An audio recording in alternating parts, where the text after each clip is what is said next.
ఎక్కడైనా ఎప్పుడైనా ఒక నాయకుడి విజన్ గురించి, ఒక నాయకుడికి ఉన్నటువంటి ఆలోచనలు, ముందు చూపు, ఒక నాయకుడికి ఉన్నటువంటి విషయ పరిజ్ఞానం గురించి రాష్ట్రమో దేశమో మాట్లాడుకోవాలి అని చెప్పి ఎవరైనా అనుకుంటారు. మన నాయకుడి గురించి రాష్ట్రం మాట్లాడుకోవాలి, దేశం మాట్లాడుకోవాలి, ఒక నాయకుడికి చాలా విషయ పరిజ్ఞానం ఉండాలి, అన్ని అంశాల మీద మంచి పట్టు ఉండాలి అని.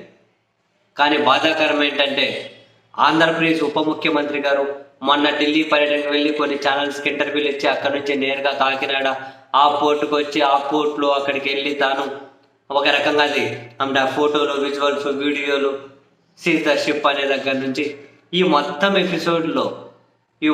ఎపిసోడ్ మీద రాష్ట్ర స్థాయిలో పక్కన పెట్టండి, జాతీయ స్థాయిలో పేరెన్నిక కన్న జర్నలిస్టులు, జాతీయ పార్టీలో ఉన్నటువంటి మీడియా పర్సనాలిటీలుగా ఉన్నటువంటి కొందరు కీలకమైన వ్యక్తులు కూడా ఏపీ ఉప ముఖ్యమంత్రి మీద సెటైర్లు, జోకులు, పంచులు వేసుకుంటూ పోవడం ఒక ఆంధ్రప్రదేశ్ పౌరుడిగా నిజంగానే బాధపడాల్సిన అంశమేమో.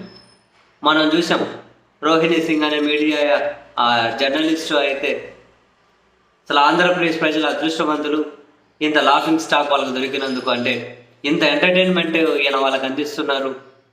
రెగ్యులర్గా ఆయన ఢిల్లీకి రావాలి, జాతీయ వ్యాప్తంగా ఆయన ఎంటర్టైన్మెంట్ అందించాలి అని చెప్పి పగలబడి నవ్వుకుంటూ ఉన్నారు. ఒక ఇంటర్వ్యూలో ఆయన మాట్లాడిన అంశాలను షేర్ చేసుకుంటూ మరి. అండ్ ఈ కాకినాడకు సంబంధించి ఆ ఎపిసోడ్లో ఆయన పడవ నిలబడడం, ఆ ఫోటోలు, ఇవి అవి, ఆయన మాట్లాడిన మాటలు, బాడీ లాంగ్వేజ్, ఇది కూడా పెద్ద చర్చనీయాంశం అవుతూ ఉంది. Indian national Congress spokes person చూడండి, ఈవెన్ కర్ణాటక జనరల్ సెక్రటరీ కూడా మీడియా పర్సనాలిటీ లావణ్య బల్లాల్ జైన్ అని ఆమె అయితే, someone tell this man administration is not a movie script, the lack of basic knowledge is inferiority అని ఒక ట్వీటే చేశారు.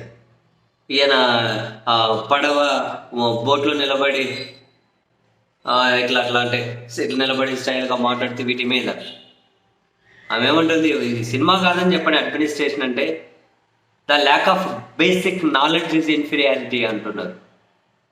అంటే ఏమంటారు, అవగాహన లేకపోవడంలో నుండే కోపము, ఫ్రస్ట్రేషను, అసహనము ఇటువంటివన్నీ బయటకు వస్తూ ఉంటాయి. కనీస సబ్జెక్ట్ లేనప్పుడే ఇలా ప్రవర్తిస్తూ ఉంటారు అని దాని అర్థం.